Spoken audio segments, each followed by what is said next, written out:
Ladies and gentlemen, please Be advised of the following facts. LoveLine is meant for an adult audience. LoveLine may contain sexually oriented content.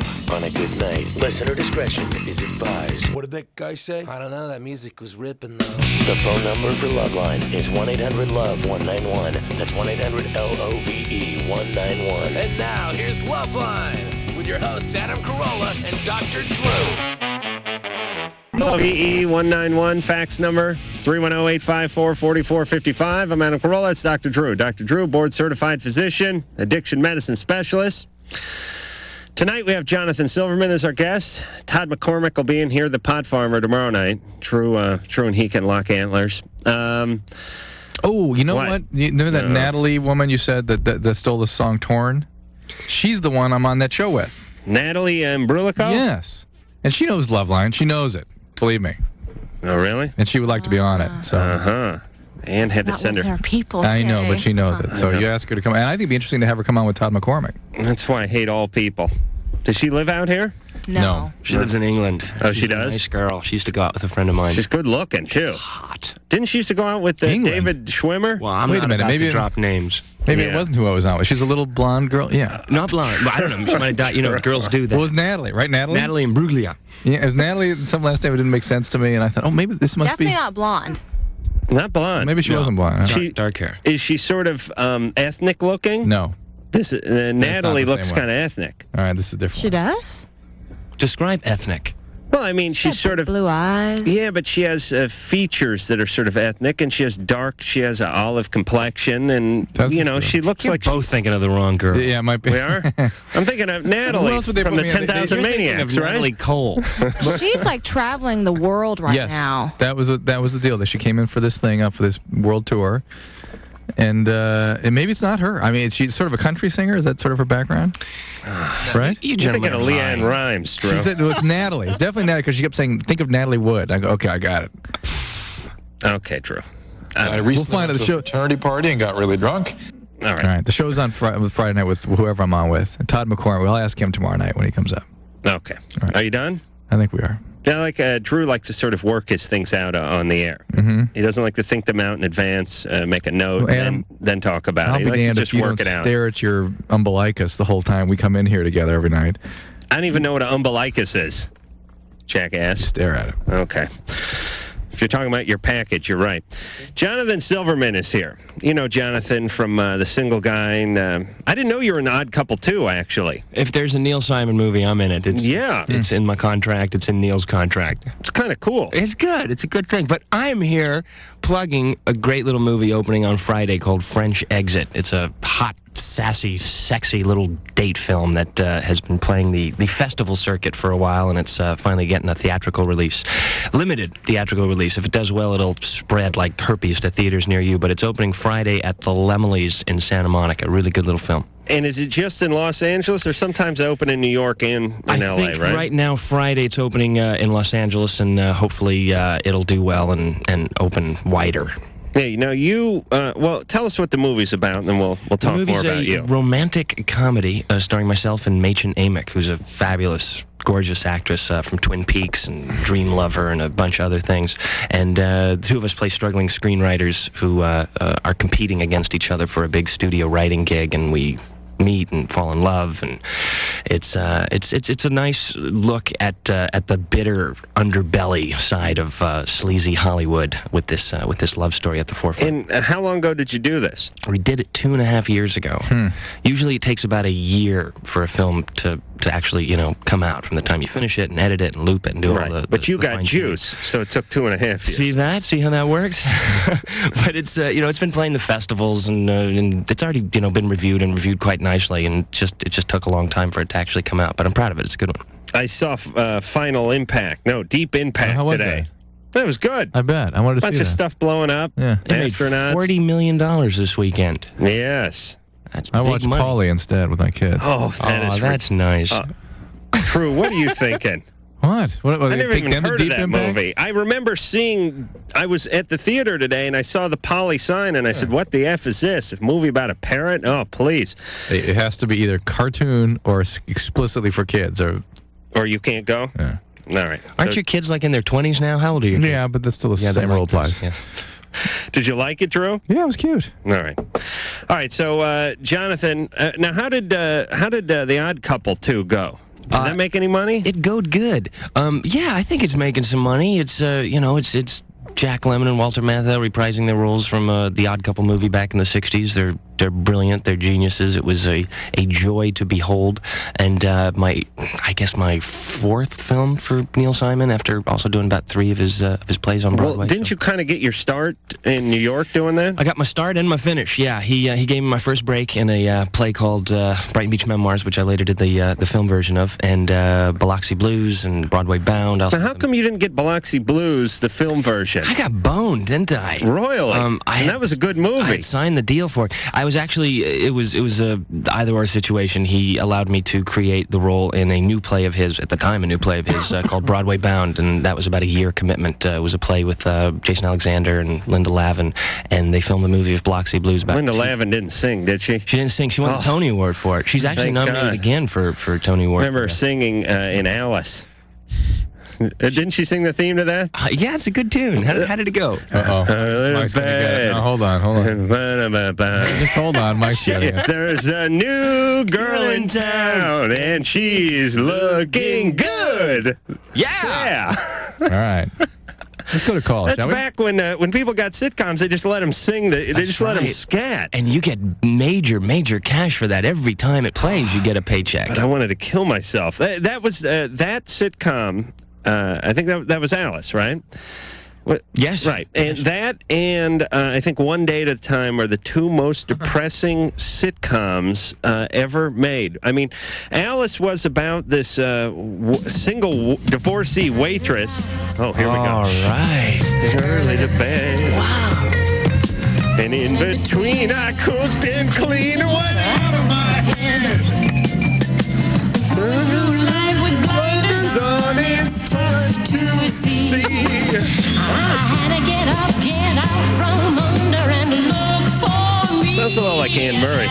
New girl in town, and she's looking good. The fresh freckled face. A fresh what face? Freckled. Oh, freckled. Yes.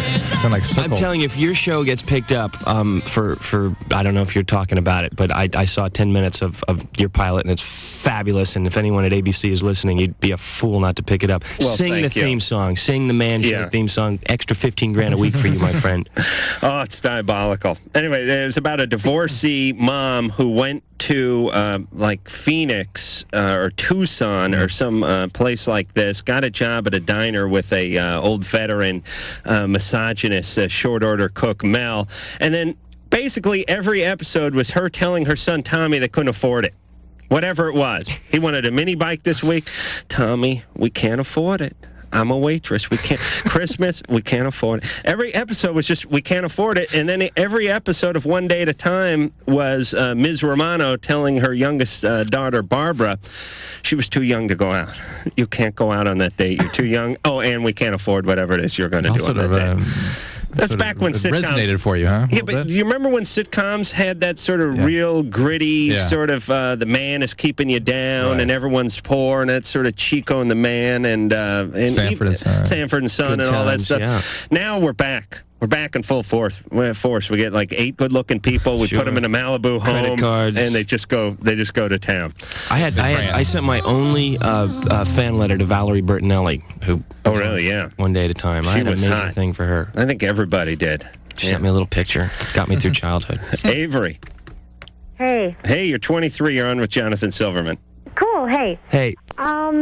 My question's this. I met my fiance about a year ago. We just got engaged about a month and a half ago. And now we're coming up to like our year, knowing each other for a year. We've been having just a lot of issues. They kind of surface in different forms, but they're the same underlying issues. I feel like he's selfish. He feels like I'm selfish. We kind of go back and forth. Basically, roller coaster relationship. When things are great, they're really, really great. But when they're bad, they couldn't get any worse. What happens when they're bad? We fight, we argue, all that kind of good stuff. And then what usually turns out is he leaves or he just like clam up, won't talk about it. He'll say, we'll deal with this tomorrow. Basically, I feel like we deal with it when he wants to deal with it. She sort of missed that. She sort of stepped aside that quick. Does he hit you? No. Is there anything else horrible that happens in these fights? And you said it couldn't get any worse. Well, I've never felt worse. You know, they just make me feel so awful that he doesn't want to talk about it. He doesn't want to work things out. He's so quick to throw in the towel and just say, okay, that's enough. How old is he? 32. Yeah. So like 10 years older. Yeah. Some people really can't tolerate conflict very well.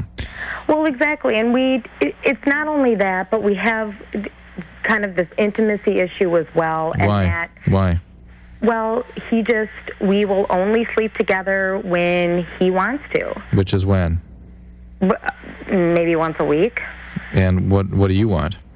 Well, more than that. I'm not saying every single night, but why this to be like happy time. And why aren't you allowed to speak up about that? Well, I do, and he'll just say, I'm tired, been working, blah blah blah, and I understand that. Why do you want to get married when in the face of all this trouble?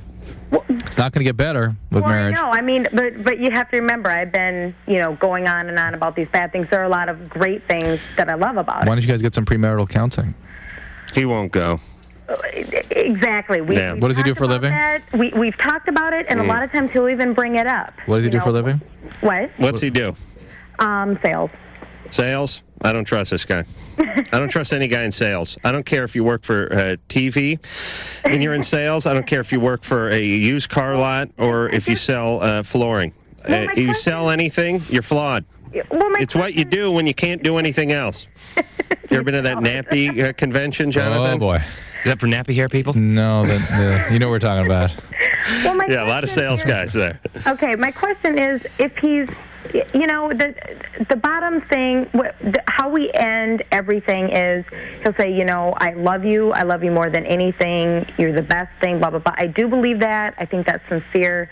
I'm willing to work it out. Okay, I go for that. It's just that I'm like, if things are going to change, they're going to start changing now. That's right. We need to put these things in motion. That's right. Just lay it out. That's right. You have to change before you get married. Well, the changes aren't going to come afterwards. I just had this thought. I've been in many a bad relationship. Drew, I know you've been through your share of bitches, and Jonathan as well. You look back on it and you think to yourself, I had an old girlfriend call me the other day. It's real nice. Once to get together, have some lunch, fine. But I look back on our relationship. This thing's about 5 years old, and I think to myself, there's no way this thing ever would have worked out. Yeah. We tried a time or two, but every relationship that you had that didn't work out, if you go back and look at it, it always went on about a year longer than it needed to. I sort of think, and I know they say, relationships take work and all that kind of stuff. They do, but not that much work. Do you know what I mean? Either you guys are compatible or you're not. And these ones that are painful, and it's like going to the dentist every time you guys go on a date. I don't know. I'm thinking of just most of the work, cutting your losses. Most of the work comes in with long passages of time and life stressors. When people say it needs work, it means you got to attend to the relationship while you're dealing with the stress of life. You worry about your job and your kids and all these other things. You don't attend to the relationship, and that's what takes the work. It shouldn't be a work when it's in its honeymoon phase. That's when it should be easy. All right, she's 23. This guy doesn't sound like he wants to put in anything. She's got a lot of gripes. I think she should just cut her losses. No relationships are easy, after all. Yeah. Drew's wife gave me earful. Did your wife give you earful this weekend? By the way, I want to say Happy Mother's Day to my wife and my mother. That's code for yes. All right, here comes the guilt. Happy Mother's Day, Mom, because my mom listens to the show. You better say it too, Adam. Happy Mother's Day to Drew's wife. Thank you. My mother has the quiet dignity to leave town each Mother's Day. I swear to God. The one redeeming quality about my family is they tend to travel during holidays, which is great. When you're a kid, it sucks, but when you're an adult, it's like, hey, you're off the hook. Fantastic. You call up, you leave a message on the phone machine. Ma, I wish we could go out to lunch, but you're not around. Enjoy your trip and call me when you get back. But I did stop by my grandmother's house today and bought her a bottle of booze. Yeah. Yeah.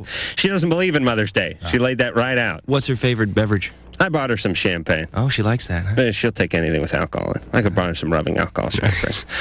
She's going to kick my ass now. Oh, yeah. She doesn't believe in Mother's Day, doesn't like all that junk. Made it abundantly clear, but we hung out, had a You don't good get time. to enjoy it either. I don't give a crap. But if you did, you still couldn't. No, she let me enjoy it. No. I bought her some booze. We You don't understand how sat much she around doesn't for an like hour. it. No. You don't understand. Drew, please. Drew, you're going to get my ass kicked. Now, relax. I know that. The point is she just thinks it's something that was trumped up by the greeting card industry and all that. Well, like, okay, so what? Christmas was trumped up by the man too. Big deal. Let's just go with it. Chris? Yes. You're 24. That's true. What's What going did my on? wife give you an earful about? Gave you an earful. Oh. Yeah, she did. Busted your balls a little this weekend? We'll talk. A little bit. That was nothing. Chris? Yeah, I'm here. What's happening? Well, it's Ann was giving me all sorts of stuff, but I am terrified of women, basically. Always, or something new? Well, I mean, since I was in high school, when the whole dating thing started and all that kind of stuff. I mean, I was in boarding schools pretty much all through high school, so it wasn't like your average dating scene. So you never developed any social skills? No, I'm actually, I mean, socially, I mean, people love me, and in fact, almost all of my friends are girls. I'm kind of the big brother, protector, overseer kind of guy. Let me make an aside comment for a second. We received this lengthy fax or email from a guy who was outraged that we don't talk to people like Chris about social phobias, and we don't point out that everybody who's anxious in social situations that probably, like our faxer, has social phobias, and that we are causing undue pain and suffering for people without pointing out the possibility of social phobia. I didn't read that fax, did I? No, you would have gone off in a different direction. I'm sure, had you. But the fact is, social phobia is a generalized anxiety disorder. It's a relatively specific one, and we are not going to make a diagnosis of a social phobia in a few minutes on a telephone with somebody. We might talk about developing social skills, and that is a mechanism for reducing anxieties and being more able to handle social situations. Otherwise, we're going to talk about anxiety in general. That's the nature of the interaction we have on the radio. But Chris, this sounds like not so much that. This is just an aside. No kidding. That was the world's longest aside. But it was a little further than just aside. That really left the house and went across the street on that. Have you ever had a girlfriend?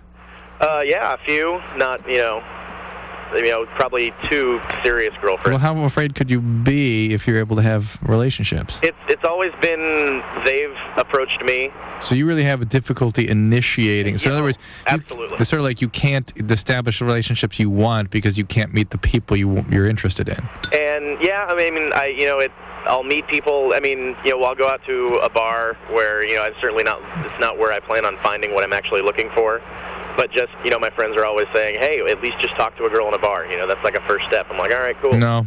Yeah, they're right. God, they're all lying to me. Hey. Well, no, I think that you're not likely to meet somebody you really want to date in that kind of situation. Exactly. And a lot of guys can't. I could never interact in that kind of environment. Somebody when you tell me you couldn't walk up to people in a bar. Yeah, I'm not good at that. Yeah, no one's really good at that. But that's why you're at a bar. You get drunk and then you're fine. All right, but that's why you go to a bar, you idiot. Look, once the initial contact is made, are you comfortable in talking?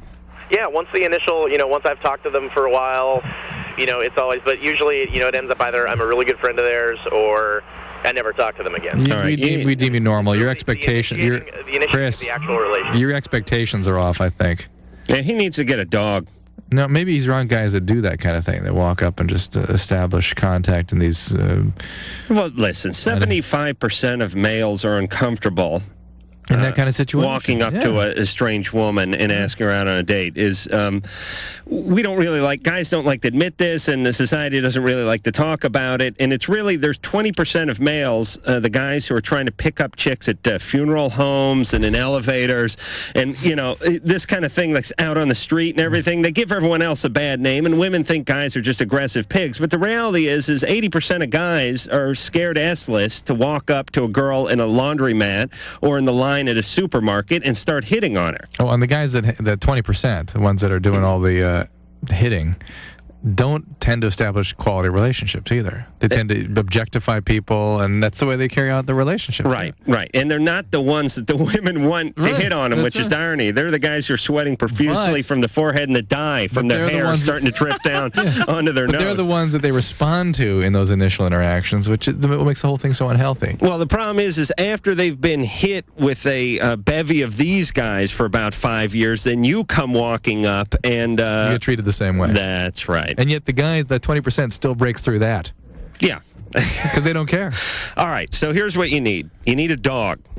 And here's what you do. You get the dog, you go to one of those dog parks. They only let good-looking people into those dog parks. That's true. And if you go to one of these cool ones, there's like celebrities. Like your dog could sniff Madonna's dog.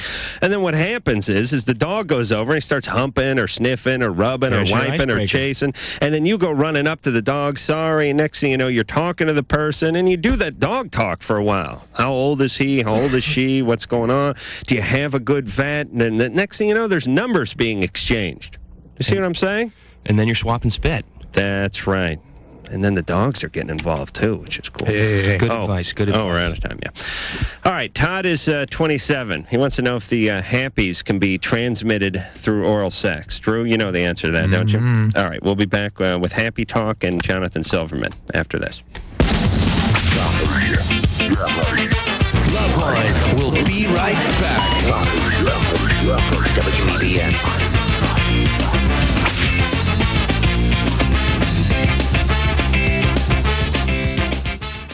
Man turns animal for the erotic pleasures of women. It's LoveLine. All right. WBBM.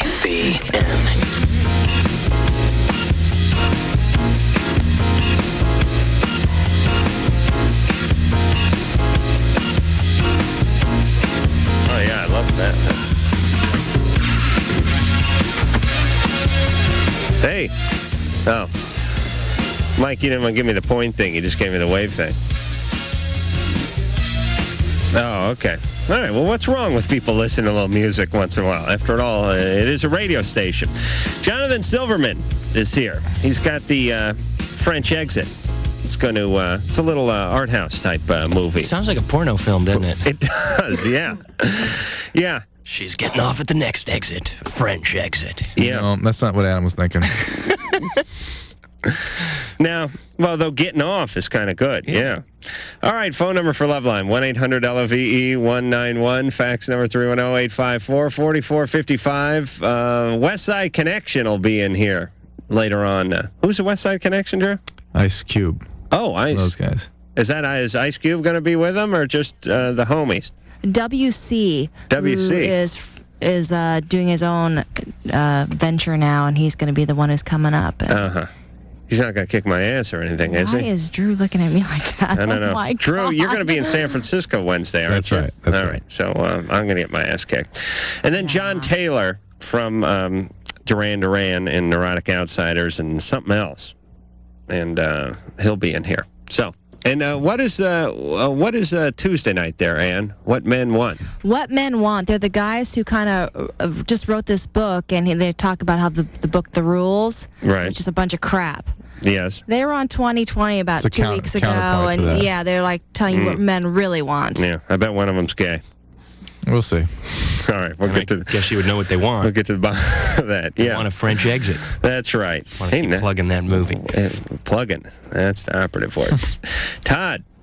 Hey, what's up? You're 27. I am. You're on the Fabulous Love Line with Jonathan Silverman.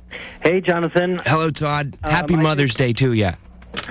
Thanks. You're welcome. I really loved The Single Guy. Oh, thank you very much. I thought that was a great show. I went to high school with Joey Slotnick. Are you from Vegas? I am. Yeah. Joey was up here with you last time you were on the show. Right. Yeah. What's he up to lately? Do you know? He's smoking crack. Actually, no. He just did a movie with Emma Thompson. Really? Yeah. He's kicking butt. He's doing real well. I just had dinner with him last week. He's really doing well. Jonathan was saying off the air that he moved back home, but he is going to blackjack dealer school. That's a big. So this whole Emma Thompson thing is just a load of crap. So, anyways, my question is for Dr. Drew. Yeah.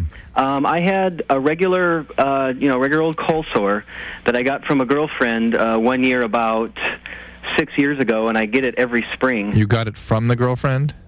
Right. That's how I originally got so it. So she had something on her mouth. Right, and we kissed, and I got it. Okay. And my question is, just recently, I had oral sex with my girlfriend, a different girl, and I wanted to know if it can be transmitted like that. To the genital area from the mouth. Right. Absolutely. Oh, okay. I guess I probably should have made this phone call before I... Well, were you having any symptoms at the time? Yeah, actually. Is this what they meant when they talked about cooties a long time ago, Drew? This is some of the cooties. Okay, that's just a few of them? Yeah, there are many. Christ, there's more cooties? Yeah, it was actually, you know, yes. I mean, that's an open sore at the time. Oh, yes. That is very likely to be. You had an open sore when you... listen, I don't mean to sound too offensive, but a vagina essentially is an open sore, right, Drew? Vagina, the lining of the vagina is not a lot different than the mouth. It's like one big open sore, right? Like a mouth without teeth, right? Yeah. Thank God. There are no teeth? Yeah. Could you imagine trying to get braces on this? Yeah. So there's something called a vagina dentata in sort of the mystic literature and psychoanalytic literature, vagina with teeth. Really? Yeah. I rented a movie called Vagina Vendetta, but that was that the same thing? No, that was different. Hey, that'd be a good art house film. Yeah. Vagina Vendetta. A little double feature with French Exit. That's right. So what's Todd going to do with this situation? This is bad. You going to call the girl, tell her?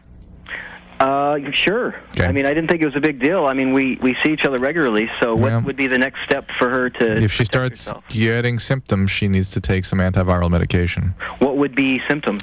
Burning, swollen glands down in her inguinal area, crampy abdominal pain, fever, achiness, flu-like. Okay. The usual. Is this your girlfriend? Yeah. It is? Yeah. Well, if you guys do break up, she probably will remember you for a very long time. And she should. Yeah. And she it's should. a gift that keeps giving. She should talk to her gynecologist or doctor when she does have her pelvic exam, if she never has symptoms, because it turns out that a significant percentage, if not a majority, of women with herpes never knew they have it. Okay. They don't get symptoms that they identify as herpes. So. And you say if she does get symptoms, she needs to get antibiotics? Antiviral medication. Oh, antiviral. Ooh, Todd. Didn't she notice that one on you though, Todd? She knew, and you know, I'm calling it assumption of the risk. You know, she still wanted me to perform, so to speak. And, Todd's nickname is the tongue. All right, Todd. So, all right. Well, thanks. All right, Todd. Bye-bye. Wow. Dental dams. No, but please, does Maybe anyone we just change the name of the dental dam? Yeah, that's not pleasant. Yeah, Adam, maybe you come up with something clever. The Hoover. Wait. Yeah, well, there's nothing salacious about the dental dam. Hey, I had a dental dam put in my mouth when I had this oral surgery a couple of months back. It was the first time I saw one. Yeah. It's essentially, I think it was. Yeah, I think sheet of latex. It was a sheet of latex that the guy, he poked a little hole in it and poked my tooth through it, and then he did all his junk. It was horrible. You know, me not being able to talk for an hour? Horrible. And not being able to breathe through my nose very well, you know. All the coke I did in the 70s. Got back at you. Yeah. Drew? Yeah. Yeah. What? They got to do something better in the dental dam. Or just call it something different. You come up with that name. Call it something like the oral butterfly.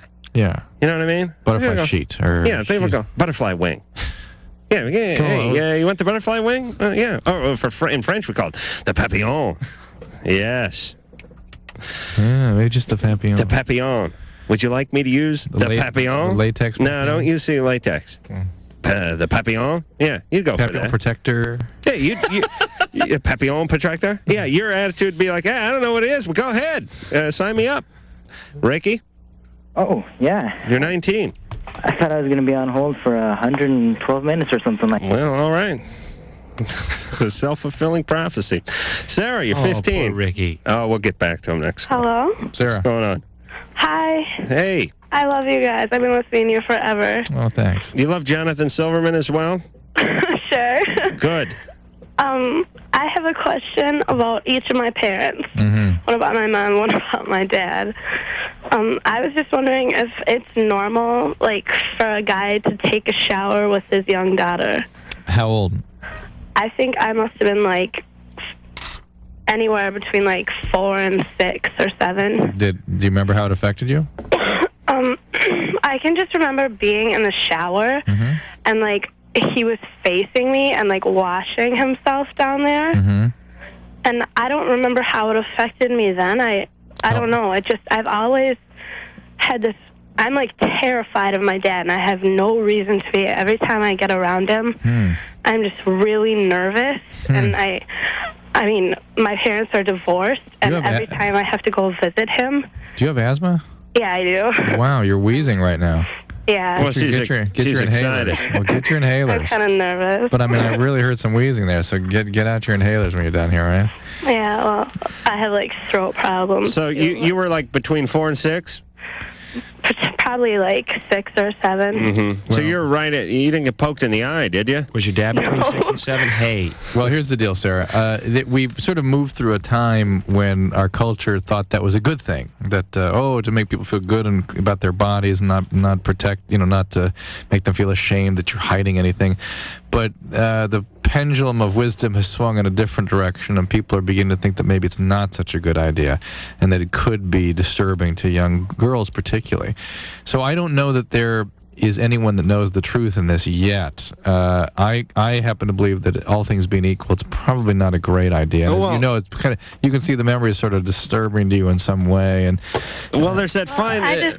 There's a fine line you got to walk, which is you don't want to make your kids feel ashamed of their parts. On the other hand, you don't want to traumatize them. Right. And although I've said to Drew many a time, and what are your kids, 5 now? Yeah. Oh, man. I'm telling you, the window's closing. All right. You got about another year and a half. Sarah.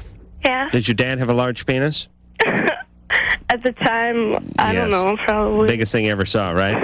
Yeah. All right, this is what I say, Jonathan. I tell Drew this about 3 times a month. Show the kids the penis now. Show it to them once. Do it in a sort of organic setting, like you're walking out of the shower and you got the towel on your head and you just want to chub up a little bit. Show them the penis, and then never show it to them again, right? Disappear. Now the kids are in high school 10 years later, right? Kids are talking in the locker room and talking about their dad. My dad, Daddy Drew, huge. Hung like a black rhino. I saw it once. It scared me. I thought it should have an attachment at the end of it. It was so effing long. And that's it. Because your penis, anyone's penis is going to be the biggest penis they ever thought, and then you never show it to them again, and then they go through their whole life telling everybody what a huge penis you have. This is Adam's goal in child rearing, to have the child trumpeting about how big his penis is. That's what's important when he comes to raising children. Yes, Adam, it's meaningful to me. That's important to me. Your son and his teenage friends come over, like, when they're in high school, and there's like, they come in and they high-five you as they walk by. That's a dream come true, Adam. Yeah, all right, Daddy Drew, Sometimes, maybe this must be a compensation of yours, Adam. I'll tell you, everybody I knew got a glimpse of their dad's penis somewhere under the age of 10, and they all swore it was the biggest one they've ever seen in their life. Sarah, look, you're fine now? You have normal relationships and whatnot? What? Are you okay now? I mean, you have... I have an eating disorder. I've always just kind of like been afraid of guys. I don't know if that really has anything to do with it. All right, what's up with your mom? Tell me about your mom. You said you had a question about her, too. Yeah, she's really weird. Like, we'll be driving down the freeway, and she'll be like, oh, my God, did you see that? And I'll be like, what are you talking about? And she'll be like, that was a camera. They're filming me. Uh-oh. She thinks that everyone is, like, trying to get her. And like, all right, well, that is called paranoia, and that can be a symptom of a lot of different things. Unless you're driving in Beverly Hills, they have those cameras mounted up on the intersections. Those are serious symptoms, Sarah. I mean, that's probably more where your problems come from. I'm guessing the folks may have done some drugs in their day. Do they like the Grateful Dead?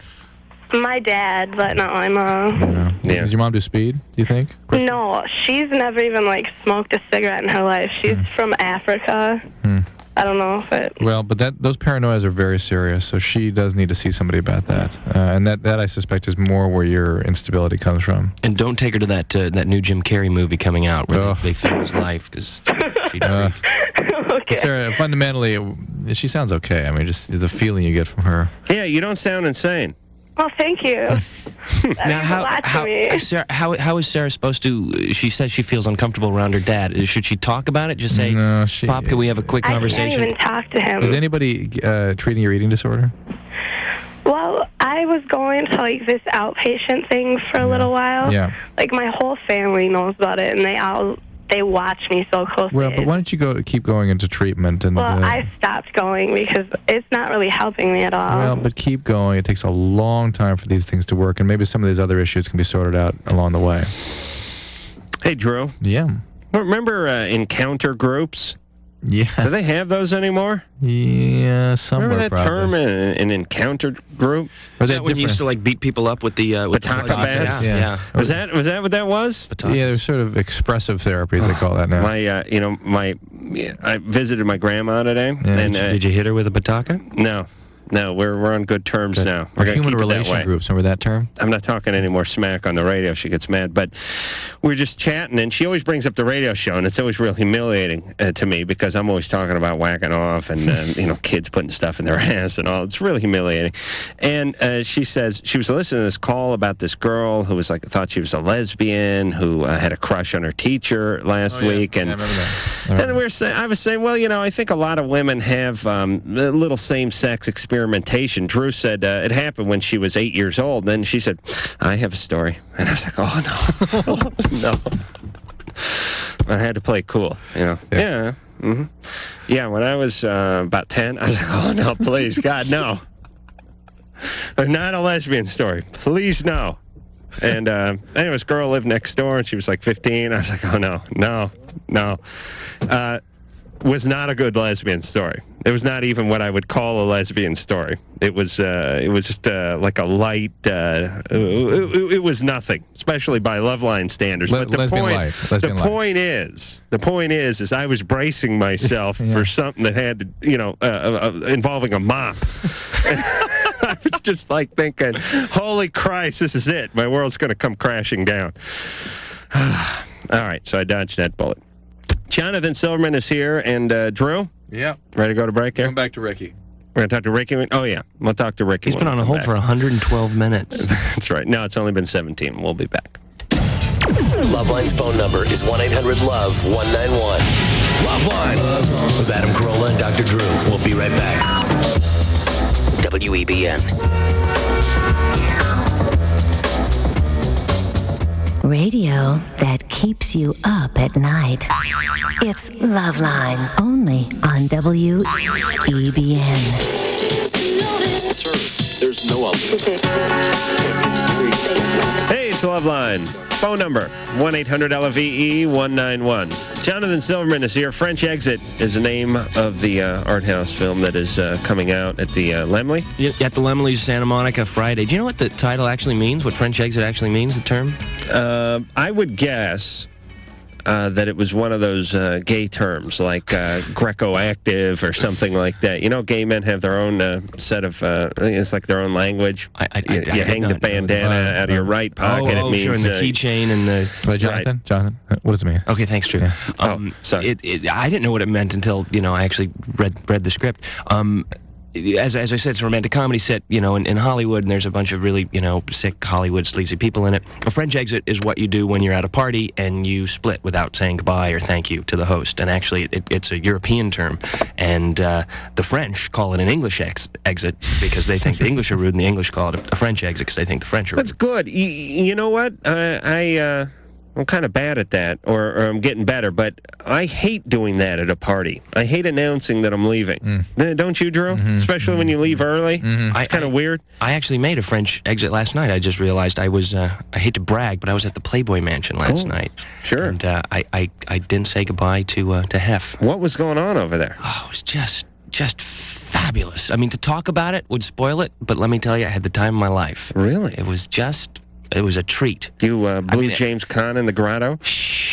Every red-blooded American boy, I suppose, dreams of maybe being a baseball player and going to a party at the Playboy Mansion. It was fantastic. What was the event, though? I mean, I don't know. He's celebrating the fact that he's single again, and it was he's single again? Yeah, he dumped his wife. Oh my gosh! He's gonna give it one last run. It's just That's it was so bizarre. Remember we saw his kids there that time we were there. Remember? Yeah.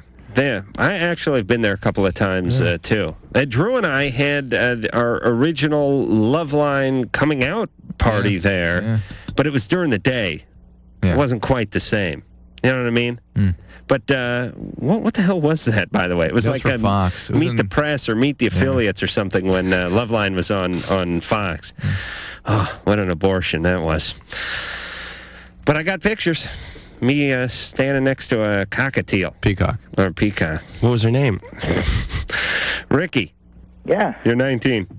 Great pictures with Drew and a bunch of playmates. Drew looking like he'd left the hangar in his sport coat, looking about that comfortable while he was. See, it's important for Drew to look miserable when he takes a picture with a beautiful woman, because eventually his wife's going to get hold of the picture, and if he's draping himself, standing right there, that even more, even better reason for you to look like you're like an ironing board that was just leaned up against one of them. I thought I actually kneeled down in front while you were in the back with those. Oh, is that models. Yeah, I think that's what happened. Ricky. Yeah, hey, I love the show. Adam, I can't wait to see those monkeys farting. Oh, it's going to be huge.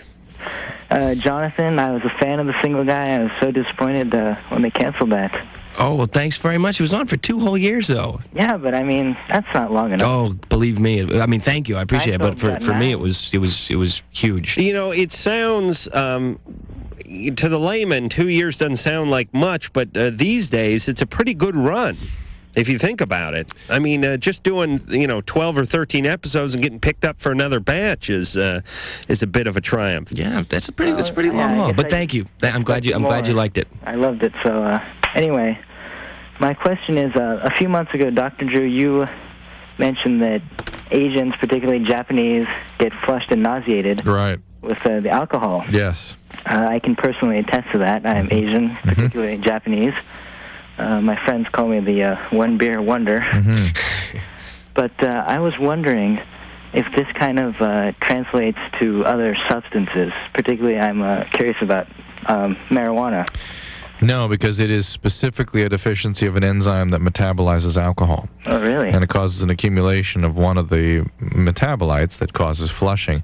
And it tends to sort of protect against alcoholism because people don't really develop a relationship with alcohol. However, because the Japanese culture now is so much embraced heavy alcohol consumption, Japanese have learned to drink past the flush and past the nausea, and then lo and behold, well, they're overachievers, those people. They're not going to let a few Sapporos hold them down. They're going to get past that. So there's no relationship between alcohol tolerance and pot tolerance? Not that I'm aware of. It's a different issue. Because I don't smoke myself. I haven't smoked in a while, but I have friends who smoke, and I hang out with them. Your parents? Room, and I'm not smoking, but I'm taking in the secondhand smoke. Right. And I feel kind of I get the stone effect. Well, I think that would be any human sitting in a closed room. Yeah, but listen, you can sit home and watch a Cheech and Chong movie. You'll get the stone effect. If you watch stoned people interact long enough, you'll get a contact eye. All right. All right, Ricky. Thanks a lot. Both your parents are Japanese? Yeah. All right. Don't let them find the weed. They'll kill themselves. Very strict culture over there. All right. You know what's funny? And listen, all you idiots, don't get pissed off at me just because I'm calling it like I see it. But remember how El Camino High won they won the Scholastic Achievement Awards 3 weeks ago or something? Yeah. El Camino's out in the bowels of the valley, like Canoga Park or something. I hate the valley, and the further west you get, the crappier it gets over there in the valley. And I was thinking to myself, wait a minute, I went to school. I used to play El Camino High School when I was played football, and I know all those valley guys. They're a bunch of corn-fed idiots, How the hell are these guys winning the Scholastic Achievement Awards? And when I showed a picture of them getting off the plane, all Asian. And I thought, that's how they're doing it. Of course. They must have shipped them in or something. Please. And listen, don't call and give me crap either. The Asians do better in school. That's it. It's a stereotype. That's a good stereotype. Black penis is bigger. The Asians do better in school. That's good. Stick to it. That'd be my story. White people, we don't get any good stereotypes. Believe me, if I had a stereotype that said my penis was bigger, you think I'd get pissed off? You wouldn't either. And what if you had one that said you're smart? You're smarter too. Would you refute that? No, you go with it. All right, Joe. Hey. You're 16. Hey, what's up? Am I on? Yeah. Yeah. All right. Hey, Adam, Drew. I watched the show. I listened to the show a lot. And John, when the Single Guy was on, I watched it once in a while, but I thought it was funny. Oh, we got to get a letter writing campaign going. No, that's all right, but thank you. You'd be like Cagney and Lacey. All right. We'll get you back on the air. Joe, what's the question? All right. Yeah. Okay. Just to tell you guys, because I haven't masturbated in 2.5 months. How come? Because I don't know. I just thought it was kind of boring, it kind of bored me after a while. How much were you doing it to make it boring? Not that long, like once, maybe a few days. Once every few days? Yeah. And you got bored with it, so you stopped. Yeah, and lately I... I don't know what that means. Just like 2 weeks ago. How bored can you get? You got your penis? You got the porno? No, because... What else do you need? Because I go to, like, concerts a lot, so it's like I was always tired, so I didn't have, like, time for it, really. Well, I can see if you're going to concerts, You're yeah. 16? Okay, and, like, 2 weeks ago, I had sex with my girlfriend. And I've had sex with her about 3-4 times.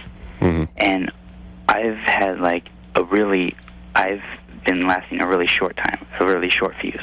Yeah. I was wondering if that's the reason, because... That's certainly add to the problem. I think he's just bored. He wants to get on with things. 5 minutes, that's enough. Well, time to go back to the concert. Well, because I kind of, like, thought about it, and I was like, maybe this is it. So I've been doing it again. But was that the problem? It could be. It could be. Easily, yes. All right, because it's like... But I don't know what... I'm wondering what that means, that you got bored with it and what that was all about. It was... I don't know. I just, like... I did it, and then... I mean, what are you doing? I've been going for 20 years solid, and I've never bored them. Fascinates you every time, doesn't it? Each time, it's like a new surprise. Third leg. Yeah. It's like falling in love all over again every time I sit down to do this. Hey, Drew, I was watching one of the MTV shows, and you were talking about how you can't go through 3 hours without touching yourself. I was like, oh, okay. Right, but that's an adjustment. Let's be fair. That's a pre-masturbatory adjustment. Okay. That's a primp. Here's something that's interesting. It just popped into my head. Although we've talked about this before, that I think people's attention span is getting shorter and shorter and shorter. And I know it has to be because, for instance, when I was a kid, we'd go to a movie and we'd see like triple features. Be like Doc Savage Returns, and the Kansas City Bombers or something. And you'd go in there at 10 in the morning and they give away some prizes, and you leave at 8 o'clock at night, and you wanted to stay to see one of the movies you already saw before again. Now, I don't think any 12-year-old could sit and watch a triple feature anymore without going completely insane. And if you look at like the progression of video games and cable TV and all that crap, I think it's documented that kids' attention spans are getting shorter and shorter. But here's my question. When you're 16 now and you're getting it on with your girlfriend, and this is sort of the video game MTV generation, is 10 minutes of lovemaking, of intimate contact, is that sort of enough now? Or what do you have to do to maintain their interest during that time? Yeah, you better get some new batteries. Yeah, you know what I mean? Yeah. I mean, don't you think... Do you think it's different? I'm not sure. I mean, do you think it translates into all aspects of life? I bet it doesn't. Maybe. How could it not? Yeah, we'll see. All right, we'll be back to debate. Get your chimps out. We can study them. Okay. You have 5 seconds. LoveLine with Adam Carolla and Dr. Drew. 2. Back in a minute. 1. WEBN.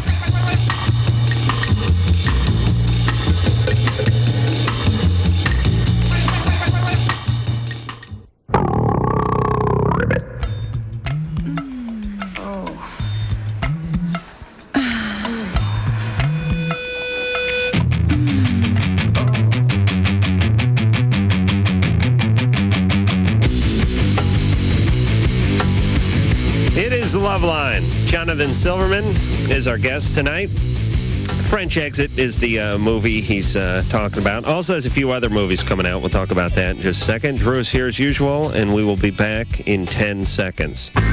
This is LoveLine on Radio Station. We're the G-spot on your radio dial. Oh, yeah, right there. LoveLine on 102.7. Oh. WEBN, Cincinnati. It is LoveLine. I'm Adam Carolla. That is Dr. Drew. Phone number 1-800-LOVE-191. Jonathan Silverman's here tonight. Todd McCormick, the pot farmer. He's the guy who got busted in Beverly Hills for having like 2,000 pot plants that he was cultivating. Right. I haven't quite figured out his story, but everyone seemed to sort of rally around him. And I'm not quite sure why. I mean, I don't mind a guy growing pot, but I couldn't figure out why everyone jumped on his bandwagon. I didn't get this history from him, but it seems like he was sort of set up to get knocked down. In other words, I think everybody was already behind him before he got busted. Mm-hmm. After he got knocked down, did he get back up again? He did. Yeah. Good. Is that Chumbawamba. Yeah. The anarchist. You know, I had them on a few months ago. Hey, a high-speed pursuit passed me on the way home on Thursday. That's nice. Yeah, it's kind of quaint. At night? Yeah, it's nice. Did you follow it?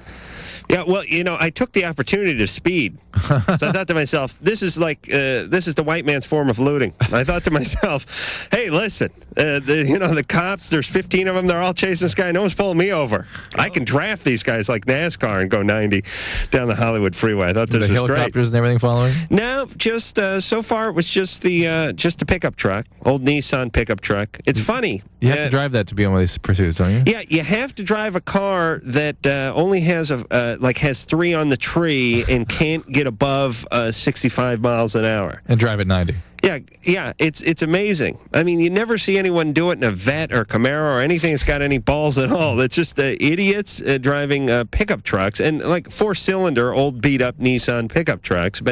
And you kind of wonder, like, hey, what is the plan? And you know, it's weird. It's like they're stalling. Yeah. It's part of, actually, it's one of the cornerstones of being really stupid, which is like when the dentist tells you you're going to need a root canal and you go, you just keep putting it off, you think it'll go away, or when your girlfriend gets pregnant but you don't make any particular plans and you just hope it'll kind of go away. It is really one of the hallmarks of being stupid, is hoping things will go away. And I can only imagine that these people, it's like they're buying time. It's not a matter of if they're going to get caught. It's when they're going to get caught. And they might buy themselves 20 minutes. But what's going to happen in that time period that's going to get them out of this trouble? You could have a big earthquake. You know, the freeway could just crumble. That's a good point. Yeah, like maybe a comet could hit the planet or something. Something catastrophic could happen during that 20-minute interim that you evade the police. But anyway, these guys all went flying past me, and I thought, oh, it's great to live in Los Angeles. But you know, the other thing I thought, which was interesting, when I drive, I never quite stare in the rear view unless I'm putting on eyeliner, but I always know what's going on back there. Right. And when a Blues Brothers motorcade of cops with the rollers going, with the cherries rolling, I saw these guys coming like 3 miles behind me. Sure. It was a long straight stretch. It was at night, and I looked up and I thought, what is? And all I could see is these sort of red lights weaving around, and eventually, by the time they got a half mile from me, I figured out it was a bunch of cops, and I started to move over to the right lane. But these poor sons of bitches were running into people who were in the fast lane and going like 58 miles an hour and not budging. And I thought to myself, in what universe don't you see about 40 cops with the red lights going in your rear view and make some sort of evasive maneuver long before they get there? Don't these people drive you effing nuts? Yes. And how do you not see stuff that's going on in your rear view? I swear to God, a guy could put a scarecrow hood on, sit up in the back seat of someone's car, and make faces into their rear view, and they would just drive straight ahead, just 10 and 2, just never look back. These are the same people that are looking for addresses that you've been behind for 4 or 5 miles now, and they're going 11 miles an hour, and you're bumper to bumper with them, and you're flashing your high beams, and they just don't. They're just completely out of it. I think they are aware. You think so? They just don't pull over. They just freak? No. They're just knocking the other way. That's all. Oh, really? It's like F you? But F you to the cops? It's a lot of really? A lot of that out there. Anyway, I don't know if they caught the guy or not. I didn't see it on the news. So, Jonathan, do you want to talk about the Inspectors or Denial? Sure. What is this Inspectors? The Inspectors is a movie that I just did with Louis Gossett Jr., who's just the coolest guy in the world. We play these federal agents, and for me, it was great fun. I got to basically play, a cop with a gun and kicking doors and stuff. Yeah, and helicopters and car chases and say freeze, and it was cool. Is this a Showtime thing? It's a Showtime movie that'll be on in October, and actually anybody who has cable could watch it. Showtime dug the movie so much that they're going to put it on during their free week.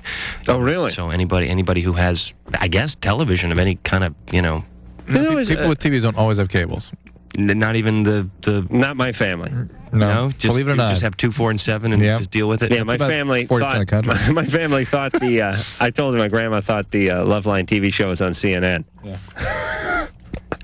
But my family's the cableless family. But really one of the last families, I think, not to have cable in the Valley. But, it's always funny when you watch those shows, it's like you're watching Showtime, and they're running ads for Showtime saying, subscribe to Showtime. Right. And you think, hey, effers, I'm watching it. As a matter of fact, I'm going to go on a limb here, but I don't think I could see this commercial unless I was watching. Well, maybe they think you're at a friend's house or your grandma's house. That's good. And That's diabolical. you're wondering, gee, how could I get this in my own home? That's good. All right, so when is that out? That's in October. There's another film coming out in the theaters in, I guess, next month. It's called Denial, which is a really cool, disturbing film about monogamy and hypocrisy. Jason Alexander's in it. Patrick Dempsey's in it. It's about these... three couples who we meet at the beginning of the film, and we think they all have these fabulous, very healthy relationships and marriages, and the characters think they do too, and we slowly find out that they're all living in denial. They're all cheating. They're all screwing around somehow or another. Are you friends with, well, you worked with Jason before. Yeah, we did, basically one of our first jobs together 12 years ago. So, and we've kept in contact over the years, and it was nice to finally work together. Was that the gay porn you were telling me about during the break? But we didn't really know it was porn. And Patrick Dempsey lives down the street from me, by the way. You just know everybody. Yeah, I'm hip. Man, you grew up with Molly Ringwald. I go over to Patrick's house. His dog you live barks up at me. in the canyon there? He looks confused. Yeah. We're neighbors too then. Oh, really? Didn't even know that. Wow. Yeah. All right, can we hang out? Let's do. That'd be cool. I'll meet you at the diner there. Yes, yeah, yes. I got bad cottage fries there. Sarah. Yeah? You're 21. Yeah. Yeah, I was going to, I would like to go down the hill to Franklin there and eat at that Swingers, the place where they film Swingers. Shop, yeah, but you know what? I ordered huevos rancheros once there with my mom. We both ordered huevos rancheros, $8 a plate, and the bastards charged me for tortillas, and that was it. That's not right. And I said, that's enough of that. I haven't been there in a year. You know what's great is if you take a left on Franklin. Gentlemen. Gentlemen. Sorry. Oh, yeah, sorry. Yeah. You know what else is great? Sarah, let's Hey, we could have carpooled. Hi. Sarah, what's up? I'm calling because my dad sexually molested me when I was about 9, and it probably happened before that, but that's the only time I really remember it. Hey, John, you ever eat at that place, Wings? Sarah, go ahead, I'm listening. Okay, that's horrible. I want to confront him about it, but I don't know how to do it or when. What kind of relationship do you have with him now? I really avoid him. Like the Sarah actually that called before, I cannot stand being around him. Yeah. I can't look at him. Yeah. I dress differently if I'm going to be around him, like baggy sweaters and everything. Yeah. And I'm 21, so I live on my own, but he's like 5 minutes down the street. Have you had any treatment for having been through this? No. Why don't you get... Well, wait a minute. How old were you? When it happened? Yeah. She I was remember. 9. She remembers it 9, but she thinks it started before that. Yeah, I think it happened before that, maybe stopped for a while, and then happened again when I was 9. Sarah, but it stopped when you were 9 too. Yes. I am not of the opinion that confronting your abuser somehow lifts the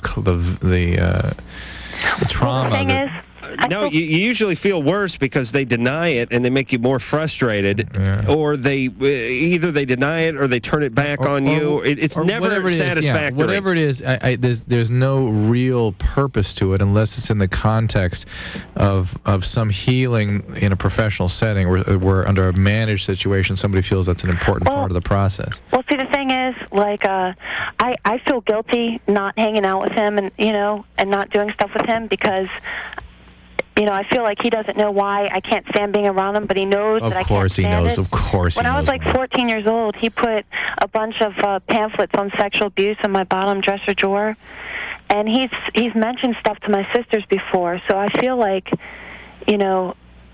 maybe he's kind of admitted it to himself, and maybe if I confront him, he'll be able to admit it to me. So what? Then what? I don't know what. I mean, I move into Boston in 3 months.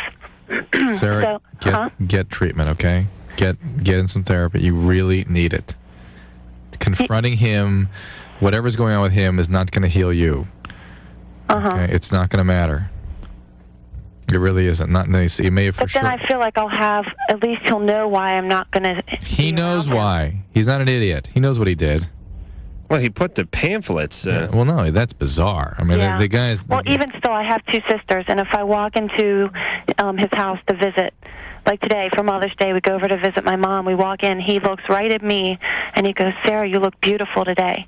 And he doesn't say that kind of to my sisters. Mm-hmm. And Well, first off, do you think he did anything to your sisters? you know what? Sometimes I think so, and then sometimes I don't. He's very different with me. Yeah. Like I always You think he's touch his back in my chest. Well, so you don't think he's overcompensating? You think he still lusts after you? I don't know. I mean, that's what I think, and everything he does triggers Of course. Now, is he? It's like I was looking at the gay Yellow Pages the other day, and everything in it sounds like some sort of bizarre gay Gay position. Yellow Pages? Yeah. What's that? They have the gay Yellow Pages. And if you look through the gay Yellow Pages, you just get to a plumbing thing, but it says, we'll come over there with our snake and root out your pipes, and you start laughing your ass off, because everything sounds, when you're looking for it, everything sounds like it. And I could imagine it's the same sort of thing with Sarah and her dad. But your mom and him are still together? Yeah, But and Sarah- I think she's talked to my older sister about it. All right, I but also want to know if I should talk to my mom. All right, here's a compromise. I'm Drew, okay with you relax. talking to them. But first, I let me think you just- should talk. I think Sarah should talk to her sisters, and I think Sarah should talk to her mom. I have no problem with her talking to And mom. she should definitely talk to a therapist, because believe me, I've talked to people who have done this before. I've done it to some degree in my life, but the Corollas have tried this. What, confronting the abuser? Yeah, well, not the abuser, but just the a-hole, I guess. Yeah. But you don't get satisfaction. No. They tend to deny it. They'll turn it back to you, and then you walk away in worse shape. And the problems that were created by what they did to you are now deeply seated in your character structure. It Yeah. has to be unearthed in a very careful way, if even totally at all. changed me. I know it. Of course. But talking to him is not going to change you back. And I want to tell you in no uncertain terms, you shouldn't be alone with this guy. You are still going to be a vulnerable victim around him. I even when I'm not alone. I understand that, but you don't be around him. This guy is a sexual predator. We know that. So you talking to your mom, I'm okay with, but don't worry about him. Get some treatment for yourself, okay? Do you have boyfriends? Yeah, I do. Oh, you I'm do? fine. I'm Okay. fine dating and stuff like that. I don't really seem to have a problem, except for I'm extremely sensitive and I need a lot of attention. Uh-huh. And that's why you pick guys that abuse you. So anyways. You pick abusive guys? No, I pick the real calm, sweet ones that are actually end up turning out to be just kind of distant, but never abusive. Unavailable ones. Unavailable. All right, so you can never really have a real relationship with them. Well, I just got out of a 4-year relationship. Oh, really? With a guy? I think it's because I just put up with him being distant too much. Oh, okay. But also, I mean, Sarah. do you think it's like something I should tell people I'm involved with? I don't have an opinion. No, I don't, because I don't think we should be telling you that. Drew doesn't have an opinion. No, I think we should. That's up to you, is what I'm saying. It's up to Sarah. That's something we should be directing. Yeah, I don't know. It's like, would you want to know, Jonathan, if you were getting involved with someone and they had this history? Yeah, I mean, it's not something, you talk about on the first date when you say, how many sisters do you have and what's your favorite color, but what happened to her is awful. It's inexcusable, but I think that you also need to know that you're not alone, and I'm sure you feel you are, but I mean, so many people that I know, and I just know, a small portion of the world's population have been through this. But if you hang out with a lot of actors and Yeah, we all actresses, have and problems. they all got abuse. But I mean, and it's not something you're just going to be able to get over in time. You desperately need to talk this out, and therapy would be a great place to do this. Absolutely. And Drew, this is I don't know why I'm thinking of it in these terms, but I like cars, and sometimes I think of cars, and there's certain cars you can get a lot of parts for, and other cars you can't get very many parts for. Yeah. This is one of those things where you can get a lot of parts for. There's a lot of groups. There's a lot of help counseling. available, There's a lot of stuff out there. Yeah, take advantage of it. I mean, incest survivors and all this abuse, stuff, right? Yeah. All right. I mean, you open the phone bookie, not the gay Yelp page. No. Maybe. Yeah. You got to see that. Bring him in. How do you gotta bring that get in. this? They just give it to you? They just said Adam would be a good person to have these. The guy, no, they don't, Jonathan. They don't have some sort of big gay meeting, and then my picture comes up on the slide. You're gay. No, the guy I work for, the guy who works for me, Dave, the guy who got thrown out of the army for beating up a superior officer. He works on my house, and he's got a good sort of twisted sense of humor, and he just brought it by one day, and it was pretty funny. As a matter of fact, on the Man Show, we were going to do a bit where we went and talked to some of these businesses and wanted to figure out where Toby was from the ad, because the great thing is about the gay Yellow Pages is they got photos. They got photos, and the plumber or the electrician or whoever it is, it's a big shaved, greased, buffed, a guy that's right out of the Colt Roundup calendar, and he's wearing a pair of, coveralls, but one of the shoulder straps has been pulled over, sort of like male James Mansfield or something. Now, it's only you'll gay, die when I bring this. It's only in. gay male. Is there a gay female? I think there's some lesbians in there, painters. but not as many. No. Do you suppose if you ordered a lesbian plumber and it turned out to be you, just a straight guy, do you think she would be offended? You're wasting her time. Yeah, charge her double. That's a good point, and these are all things I wanted to cover. I think we're going to be able to look into this on another show. I'll bring this in though. Yeah, I want to see it. Real enjoyment out of it, and everything's funny. Serving the Valley for over a quarter century, something funny. I don't know why. Just serving. It's funny. Everything's funny when it's the gay Yellow Pages. Oh, and the great thing is like when you get into the attorneys, it's like we handle more lewd conduct acts than any other law office in the city. Oh my God. Yeah, I guess lewd conduct is a big thing. I don't know what lewd conduct is. I think it's like you're getting a hand job in the bushes or something like that. Wow. Yeah, a lot of lewd conduct going on. How interesting. Sheila. Hi. Hey, you're 21. Yeah. All right. Oh, and by the way, open sore, nice reference to a woman's vagina. Well, I was just trying to illustrate a point, which is it's very susceptible to infection and other things, right, Drew? Yeah. Even airborne disease, right? No. No. Anyway, okay, get this. I've never heard of anyone else having this problem ever in my life, but when I'm sleeping with someone, just plain sleeping, like 3 or 4 in the morning rolls around, and all of a sudden we're involved like in some kind of position, and what ends up happening, like I'll ask them, I'll say, I'm totally asleep, by the way. Yeah. Yeah, totally asleep. And I'll wake up and he'll be like advancing on something, and I know from past experience that I had done something. Does that make any sense? You have to stop talking in code. Well, it's kind of a difficult... And plus, we're not really listening. I mean, I got to be honest with you. I was thinking about where Jonathan lives. I'm listening. Oh, Drew is, though. You're reading a book, too, Drew. But I'm actually trying to look up what she's talking about. Please. Yes, I am. To see if there's any kind of... It's a hustler you're looking at, Drew, for Christ's sake.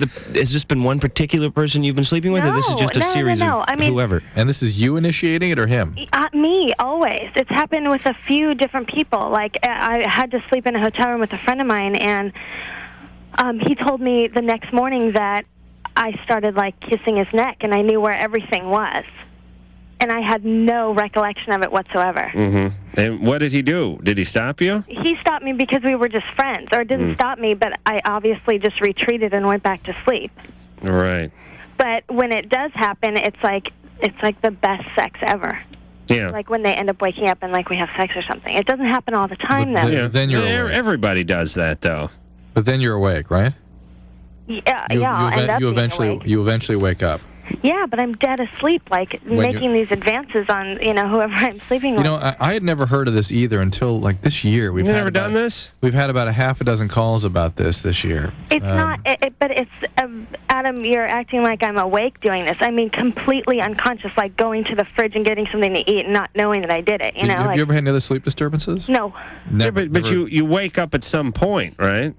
Yeah, when, finally I realized. But, I mean, don't you think it's rather odd that I'm like... That you initiate it. Yeah, I initiate it asleep, like I know where everything is, Well, how hard is it to figure out where everything is? You're lying right next to the person. He's wearing his gym trunks. Hey, look, when you're asleep, it's kind of odd to me that you, know exactly where everything is.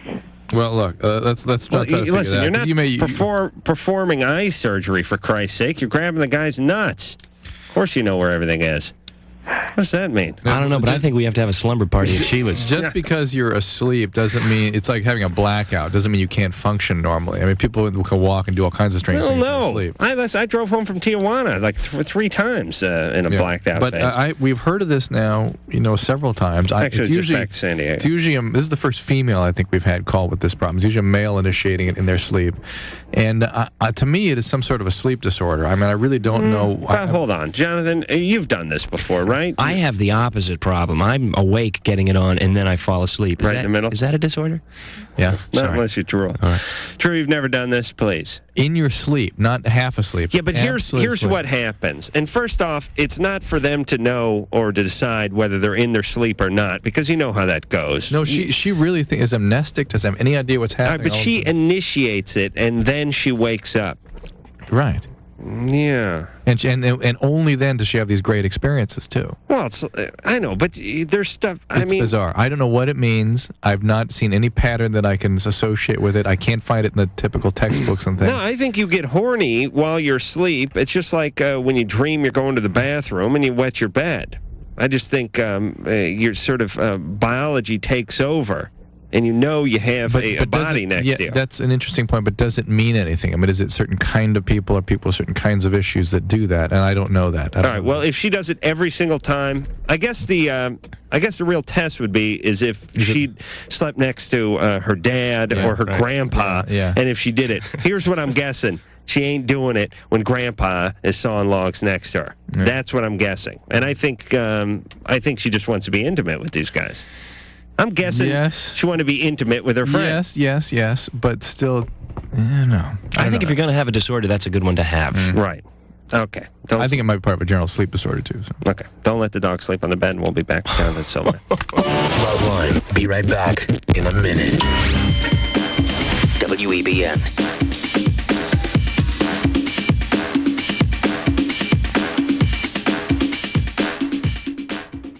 Suck on this. LoveLine. All of my most sensitive areas were inflamed. Oh, yeah, it's a good one. WEBN.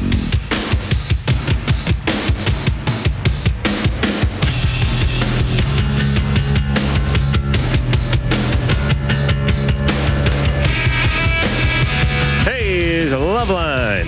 Ace Rockola here and Dr. Drew. Jonathan Silverman is also here. French Exit is the name of the film that's going to be at the Lindley Theater. Coming up, this Friday? Friday. Lemley's from Santa Monica. Funny, sexy, sassy little picture. And get naked in it, too. Really? Yeah. Got to do some hot love scenes. Wow. And I'm not even alone. There's there's another guy? No. Two other guys. No. There's two. I think there's two different scenes with two different girls. Really? How naked did you have to get? Don't they give you like a little sock you can wear on your penis or something? Yeah, they do. It's a little like fleshy kind of under, but it's so stupid. It's like that's hiding anything, so I tend to just kind of whip it out and. Yeah, and there's now it's like not only you're naked but you're humiliated as well. Yeah, you hope you're not humiliated. Well, what I mean is they have, and I don't know what they're called because I'm not an actor, but don't they call them like a? Can you say? Yeah, I think you can say. It's called a cocksock. Oh, it is. Yeah. But actually, there was another scene. We did this one particular love scene, and it was fine. Usually they're kind of painful and scary, and it's cold. Yeah, but wouldn't you chub up? I mean, wouldn't you? Couldn't you get an erection? I mean, what hypothetically? I tend to do is you kind of have a conversation with your scene partner, and right. Should that occur, normally. It's kind of funny and embarrassing, but there are times, where your partner might, be flattered because, you're so into the scene. Yeah, I would think he would, yeah. Hey, come on. But there was a scene that took place right after, like the morning after this love scene, and I'm supposed to just be wearing, like boxer shorts and a bathrobe, and Machen Amick, the girl who's playing my girlfriend in the movie. And she's good looking, right? She's gorgeous. Yeah. She's absolutely gorgeous. Is she naked, too? Yeah, sure. And she's in the living room, and I kind of come out of the bedroom and just go, "Wow, last night was fabulous." And I in my mind I'm clothed, but the next day when we were watching dailies, the stuff that you shot, the prints that they kept, I noticed that little hole in man's boxer shorts. You're hanging. I was hanging.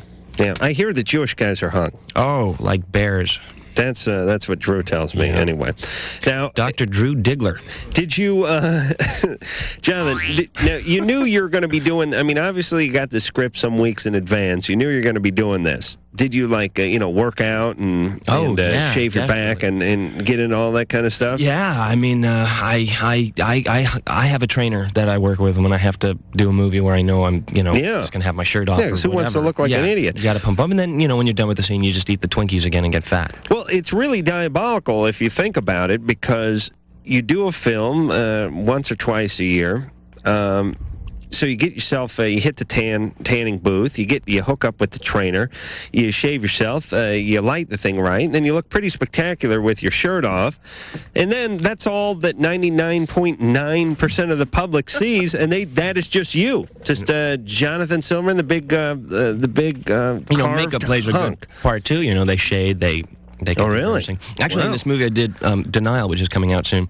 I had to do a naked scene. My problem with my extracurricular, marriage activities, the relationship is with my masseuse, this Oriental masseuse. I get the special, and I obviously was naked getting a massage. So the guy who played Odd Job?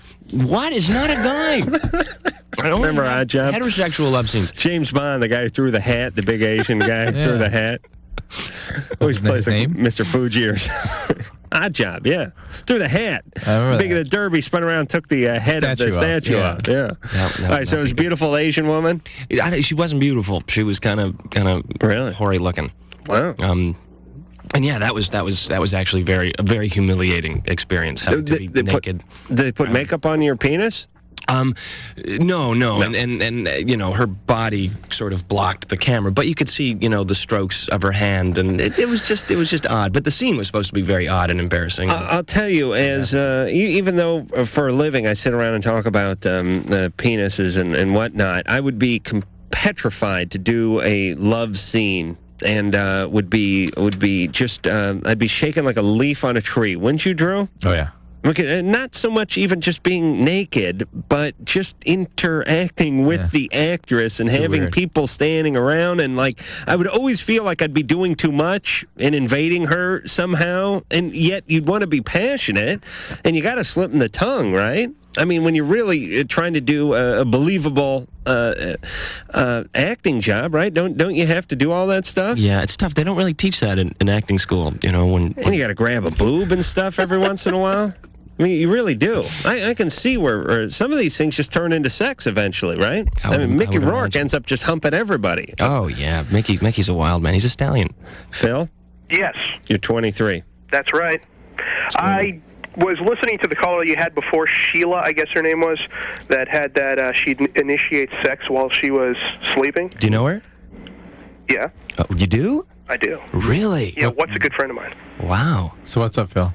So anyway, I have a shrink friend here in L.A., and apparently, from what he said, it's the subconscious mind opening up while you're sleeping Phil, and looking for a lack of something. All right. All right. Looking for what? No. Why not? No. Yeah, Phil just read Dianetics, and he's hot on the phone. That's what it is. It's on page 189. No, it's not that. It's not that simple. It's not that simple. All right, but here's what I'm saying. There's all kinds of subconscious urges that get expressed in all kinds of ways. What is the pattern and disorder that causes somebody to do that in their sleep? Is it a sleep disorder? Is it a personality disorder? Anxiety disorder? Nothing disorder?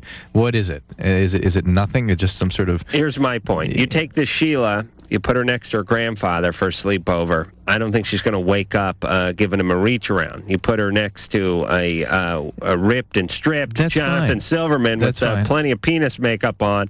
I believe something's going on. So she has a greater capacity to express those sort of sexual urges, but what does that mean in terms of her overall emotional health? And, Michelle. Or sleep health, or sleep hygiene, or other medical problems. I don't know. Michelle. Hello. Could be a you know my disorder dream was for all of them. last night? We had No Doubt on the show. That was my dream. Nice.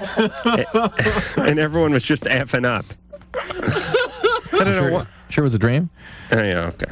We had a little battle with No Doubt. It's a little Okay, hello, Adam. long story. Long-time listener, first-time caller. Thank you.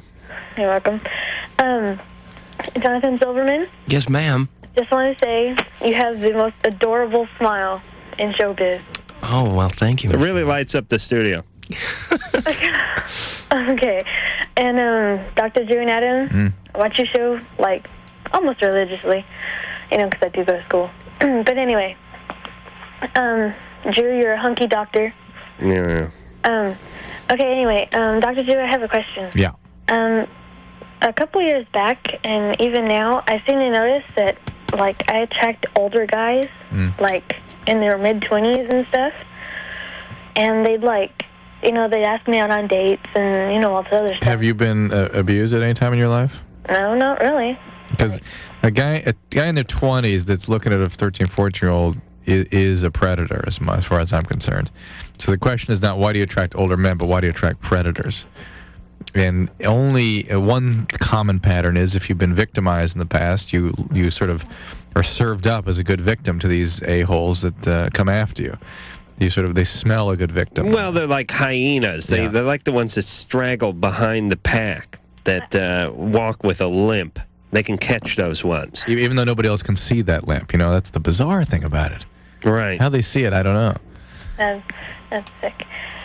Well, see, but my theory is they just spread it out, and people that were victimized are more receptive to their overtures. So they're just doing that to everybody, and yeah, they go down the mall and they probably hit on 150 14-year-olds a day, but only the 5 that are incest victims are the ones who are willing to go out to the van and smoke pot with them. Right.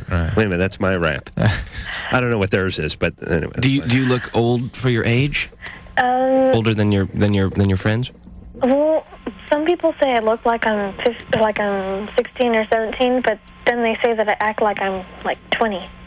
So I don't know if it's like the maturity thing or I don't know. I mean, all right. So you don't have any history of victimization? You never hit as when you're growing up? I was never what? Struck? Oh yeah, all the time. But okay, all right. That's victimization. Who hit you? That's abuse. My dad. All right, Michelle. That is abuse. All the time? Well, not like you could say every day, but Every day, physical abuse. Okay, Michelle. That's not normal. That's very abnormal. Yeah, you really should beat your kids just like once, twice a week. Is that what it is, Drew? I can't remember what the norm is, but every day. That's too much, right? Yeah, but I mean, that's what these guys are picking up on. That's what they're on to. How do they know about all I don't know how they know. I don't know, but I mean, I guess I would know a 14-year-old acting like a 20-year-old. Yeah, I would know what that would look like, and maybe that's what they learned is what their good victims act like. Yeah, like Jodie Foster and Foxes. You see Foxes, Drew? No. Who's Jodie Foster? That's what I love about Drew. He's never seen The Shining. Hey, Michelle, what's up with your dad? I mean, he hits you almost every day? Yeah, he smokes pot and like a lot. Yeah, but pot smokers don't hit people every day. Where was your mom? He gets my mom. What'd you do? Knock his bong over? Where was your mom? That's the only time I've seen a pot smoker lash out. No, I used to like get rid of everything. I used to throw it away and flush it down the toilet. And that's bumming the high. Where was your mom? My mom, she's sleeping in the other room. Where was she during all this abuse? She was usually there. She didn't mind it.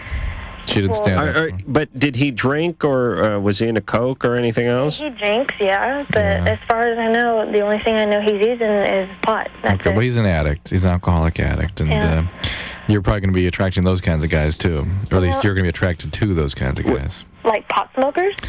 Addicts. Just addicts. Yeah, that's the other thing. You're going to be trying to fix this relationship with your dad by finding guys just like him to try to change, and that's not how it works. I'll tell you, the one thing I've learned from this show, besides I don't want to work with Drew on any other projects, is listen, guys, when you have a daughter, you are the model. You are the template. Whatever it is you do to her, whatever degree you screw with her, that is going to be her model, her role model for every relationship she's in. You smack her around, you get in any kind of incest, you screw her over, and it is a death sentence. It really is. Forget about the damage that you do between the ages of 7 and 14. Her whole life. Believe me, if you're drinking, she's going out with the guy who's drinking. If you're smacking her around, she's going to marry a guy who's beating the F out of her. That's it. It's a death sentence. Please, dads, at least, even if you're not going to be a good dad, just, lock the door in your room when you're drinking and sit on your hands when you're next to her, for Christ's sake. That's my plea. Forget about being good parents. Let's just not be bad parents. That sounded good, Drew. Write that down. Yeah. That was a very good name my book, yeah. All right, we'll be back. LoveLine with Adam Carolla and Dr. Drew. Phone number's 1-800-LOVE-191. We'll be right back. WEBN.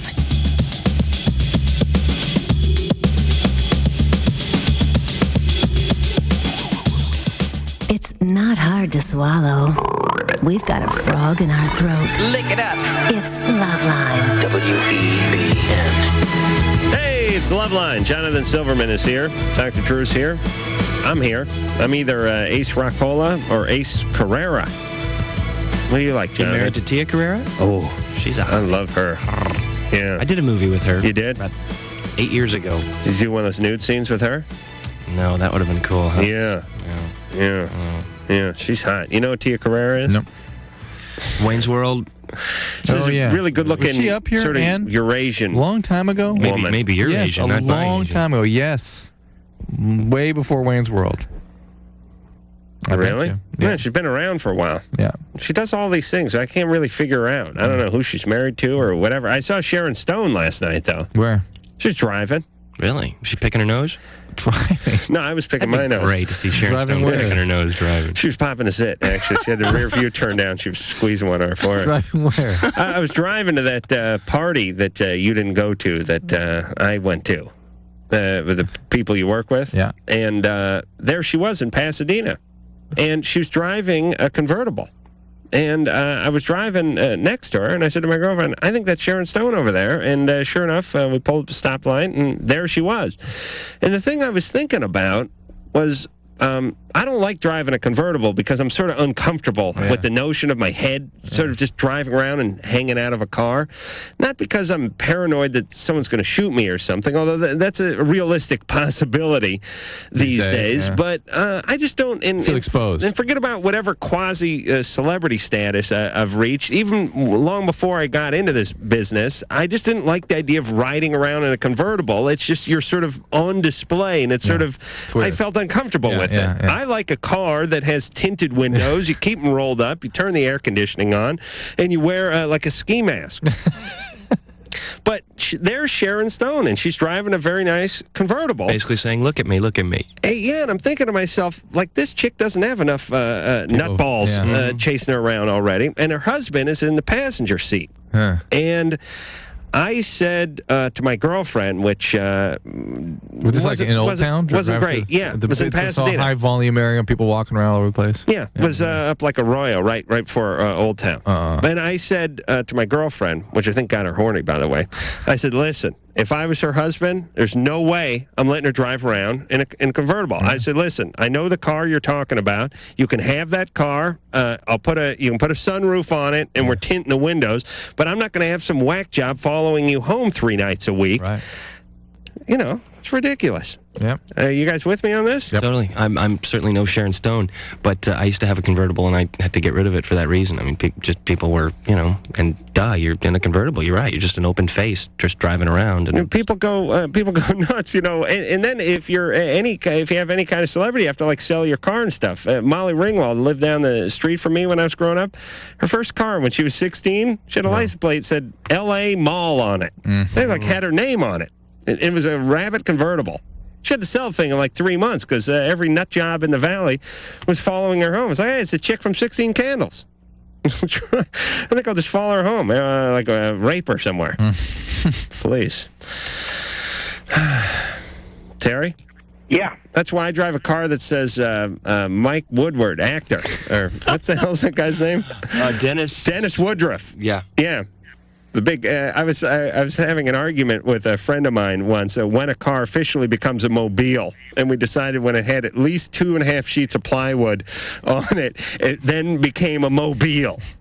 That was the Dennis Woodruff mobile. It's not the Dennis Woodruff car. I haven't seen him in a while. Something happened to him? He pulled onto the lot that I was working on about 2 weeks ago, and he's bitter as hell because all people want to talk about is the car. Oh, boy. And we said, listen, Dennis, you're driving around a like 68 Eldorado with about 30 sheets of CDX ply on it that says Dennis Woodruff. This is you might as well rent out the Batmobile. For Christ's sake, of course everyone's talking about the car. You and Angelina ought to get together and have kids. Yeah. I see her everywhere. I've had so many Angeline sightings the last couple months. See her down at that There's Beechwood probably 3 Market. or 4 of them. Well, I dress as Angeline when I go out too. So does Drew. Terry? Yeah. Hey, you're 21. Yeah. Hey, where are you calling from? Sacramento. Oh, do you know who Angeline is? I have no idea. It's really bizarre. And for people who come from Los Angeles, you know who she is. She's this woman who's had breast augmentation to a sort of grotesque standard. And I'm a breast man, but they're huge. She's white as a ghost, and she looks like a little sort of Cupid doll with huge breasts, and she must be in her 50s at this point. And she has huge billboards up all over the city, and some of them on Sunset and other prime locations in Hollywood. And these billboards, I don't have any prices, but it's got to be $10,000 a month to put up one of these billboards in a heavy traffic area, and she has 30 of them. I mean, her billboard sponsorship alone must be several $100,000. No, I don't know if a it's month. true, but the rumor I heard was that her husband or her man owns billboards. That's his thing. So every time one is not being used, Still, he's still got to. It's like you could own a Mercedes dealership, but you still couldn't afford to give your wife a car every week, you know. But she's an actress, but you'll never see her or anything. Yet everyone in Hollywood knows who she is. Icon. Yes, Terry. Yes. All right. What's sorry. up in Sacramento, Terry? Well, actually, it's not up in Sacramento. It's my ex-girlfriend. It's kind of an involved thing. She's away. Meanwhile, MTV will never do a spot for LoveLine. I'll never do how ironic that is. No, the MTV will never run a LoveLine commercial, but Angelina has 1,000 billboards. Yeah. Think about that concept. Drew. Let's hear Terry's. All right, Terry. I'm sorry. That's okay, Adam. I love listening to your rants. Thank you. Anyway, she's in the military, and she called me this morning rather distraught. Woke me up, and I don't know about you. I'm not really a morning person. Did she call you about 0600? Actually, it was about 9:30. You know, maybe 10 o'clock. What did she say? Well, she had gone out with this guy the night before. She's in a completely different, on a different day. She's over the date line, and apparently she went out with this guy, and they went home, and he started knocking her around. And because she woke me up, and I'm not really a morning person, my best advice was fight back. Why not call? This guy was in the military also? Yeah, he's actually in her. Why not call the MP? I understand. Well, if anybody's knocking anybody around, you call the police. Either. All right, you call the police. You can't do anything from 12,000 miles away. Well, no, that I understand, but I mean, at least I can get her some better advice. Yeah, call the police. Well, why did she call? Wait, she's your girlfriend? Ex-girlfriend. My ex-girlfriend. Oh, ex. It's bizarre that she's calling you anyway. Oh, we talk often. Well. All right, listen. Let me tell you something about the Army for just 1 second, or the military in general. I wanted to do something on a battleship about 3 or 4 weeks ago. That was the opening of this man show you saw at the Hoover Dam. Yeah. I wanted to do it on a battleship in front of one of the big gun turrets. Sure. The Navy, we sent them the script, and the Navy said absolutely not. Because here's the deal. The Navy and the Army and all these people, when all you do is rape for like 50 years, then you get ultra sensitive, and then you can't even do something where someone's on a battleship talking about women. I love that. I love when people F up for long periods of time and then have strong knee-jerk reactions to compensate for all the tail hooks and all the indictments and all the inequities that went on in the military. Now I can't do something on a battleship because it's very sensitive now. It's like, hey, buddy, if you weren't doing all the raping for all these years, then I could do my thing on the battleship. But the point is this woman is in the service, and they're ultra sensitive to anything like this these days. So they really are. All she has to do is speak up. She could even lie and probably get this guy drummed out. I mean, it's bizarre that she would call somebody 12,000 miles away in the middle of the night as opposed to calling the police. Bizarre. It suggests to me that she's like intoxicated or something. It's so bizarre. She went home with the guy. But the point is anything that has to do with sexual abuse in the Army will get high priority. Pow. Yeah. Right at the top. Yeah. Okay.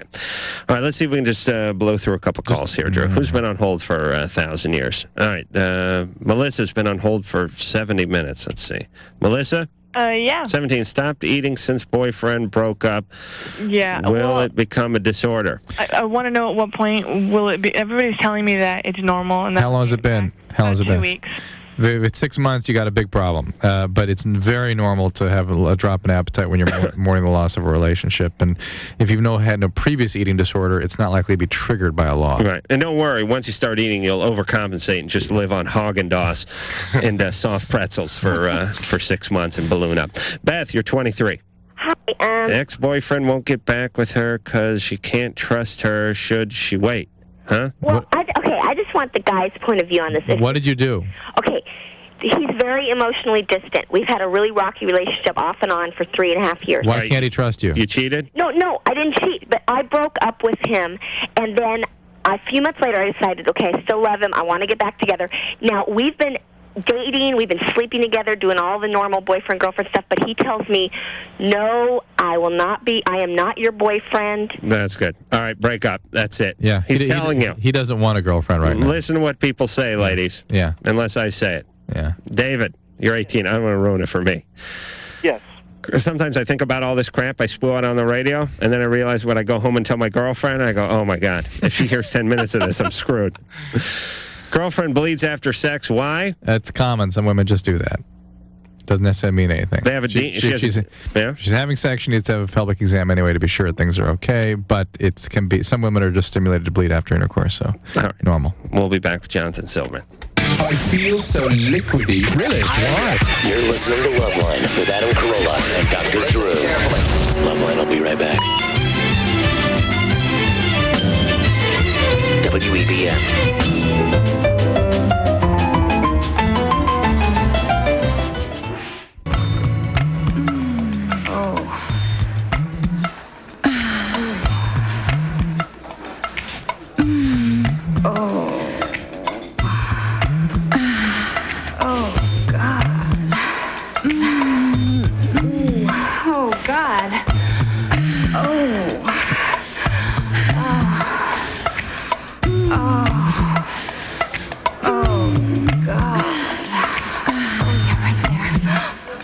We're not keeping you up, are we? I'm pitching a tent. Oh, that's good. It's LoveLine. WEBN. Now that's the theme. Oh, yes. Oh. I'm having a Pavlovian reaction just to laugh uncontrollably when I hear that. That was the best thing about that show was this song here. Yeah. It was a good little tune, little Ricky Ricardo. Yeah, not since the Jetsons have I heard a theme that was so good. And you know, in today's world of synthesizers or Brandy singing the theme, this is this. This has been LoveLine. The opinions expressed herein are not necessarily those of the staff or management or producers or directors or the advertising or anyone. They might be Bob's. I'm Bob, and they're mine. The producer of LoveLine is Ann Wilkins. LoveLine is a presentation of Westwood One Entertainment. Grr, arg. We now return you to your highly tested, regularly scheduled programming. Bye.